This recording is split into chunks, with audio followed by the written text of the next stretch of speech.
ദൈവനാമത്തിന് മഹത്വമുണ്ടായിരിക്കട്ടെ. ഇന്നത്തെ നമ്മുടെ വായനാഭാഗം സങ്കീർത്തനങ്ങൾ 49 മുതൽ 51 വരെ. ഇന്നത്തെ ചിന്തയ്ക്കായി 49 സങ്കീർത്തനം 6 വാക്യം. അവർ തങ്ങളുടെ സമ്പത്തിൽ ആശ്രയിക്കുകയും ധനസമൃദ്ധിയിൽ പ്രശംസിക്കുകയും ചെയ്യുന്നു. കോരഹപുത്രന്മാരെഴുതിയതിൽ ഒടുവിലത്തേതാണ് ഈ സങ്കീർത്തനം. മരണത്തിൻ്റെ സാർവത്രികതയെ വർണ്ണിക്കുകയും അതേസമയം ദൈവിക വീണ്ടെടുപ്പിൻ്റെ മഹത്വത്തെ ഓർക്കുകയും ചെയ്യുന്നു. ഈ സങ്കീർത്തനത്തിൽ ധനവാന്മാരും ദരിദ്രന്മാരുമായ സകലരോടും സങ്കീർത്തനക്കാരൻ ചില കാര്യങ്ങൾ ബോധ്യപ്പെടുത്തുന്നു. ധനവും പ്രഭാവവുമാണ് മഹത്വം നേടിത്തരുന്നത് എന്ന് ചിന്തിക്കുന്നവർ മൂഢന്മാരാണ്.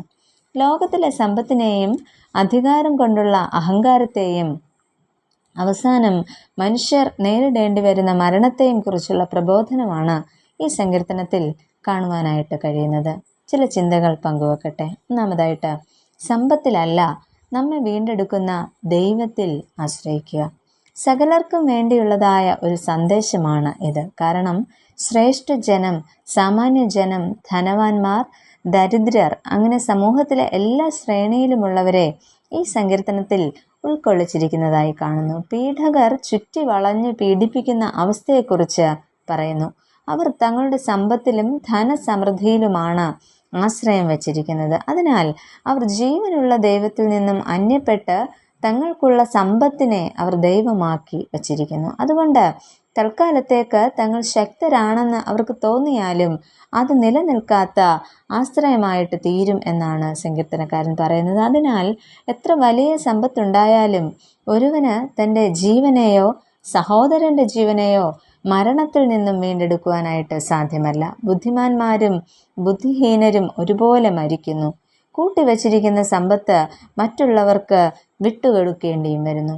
മരണശേഷം ഏവരും ഒരുപോലെ കല്ലറയിൽ വസിക്കുന്നു. അങ്ങനെയെങ്കിൽ കൂട്ടിവച്ചിരിക്കുന്ന ഈ സമ്പത്ത് കൊണ്ട് ആർക്ക് എന്ത് പ്രയോജനം എന്ന് സങ്കീർത്തനക്കാരൻ ഇവിടെ ചോദിക്കുന്നു. അതിനാൽ സമ്പത്തിലല്ല, നമ്മെ വീണ്ടെടുക്കുവാനായിട്ട് കഴിവുള്ള ദൈവത്തിൽ ആശ്രയിക്കുവാൻ ഇവിടെ സങ്കീർത്തനക്കാരൻ നമ്മെ പ്രബോധിപ്പിക്കുകയാണ് ചെയ്യുന്നത്. രണ്ടാമതായിട്ട്, നിത്യജീവനാണ് ഏറ്റവും വലിയ സമ്പത്ത് എന്ന് തിരിച്ചറിയുക.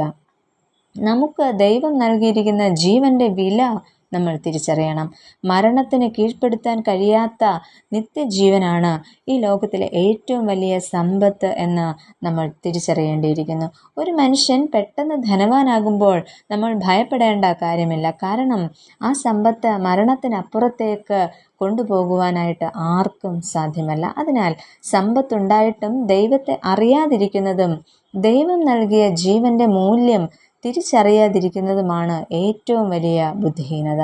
അതിനാൽ തങ്ങളുടെ പ്രാണനെ വീണ്ടെടുത്തവർക്ക് ലഭിക്കുന്ന അംഗീകാരമാണ് നിത്യജീവൻ എന്ന് പറയുന്നത്. അതിനാൽ സമ്പത്തിനോ അധികാരങ്ങൾക്കോ മുന്നിൽ തല കുനിക്കാതെ നിത്യതയെ ലക്ഷ്യമാക്കി ജീവിക്കുവാൻ നമുക്ക് ഓരോരുത്തർക്കും സാധിക്കണം. അതിനായി ദൈവം തൻ്റെ പരിശുദ്ധാത്മാവിനാൽ നമ്മെ ഓരോരുത്തരെയും സഹായിക്കുമാറാകട്ടെ. നമുക്ക് തലകൾ വണക്കാം, പ്രാർത്ഥിക്കാം. പ്രിയ കർത്താവേ, നശ്വരമായ ഈ സമ്പത്തിലല്ല ഞങ്ങൾ ആശ്രയിക്കേണ്ടത്. നിത്യജീവനാണ് ഏറ്റവും വലിയ സമ്പത്ത് എന്ന് തിരിച്ചറിഞ്ഞുകൊണ്ട് ഓരോ നിമിഷവും അങ്ങയെ അനുഗമിക്കുവാൻ ഞങ്ങൾ ഏവരെയും ഇടയാക്കണമെന്ന് യേശുവിൻ നാമത്തിൽ അപേക്ഷിക്കുന്നു. കേൾക്കണമേ. ആമേൻ.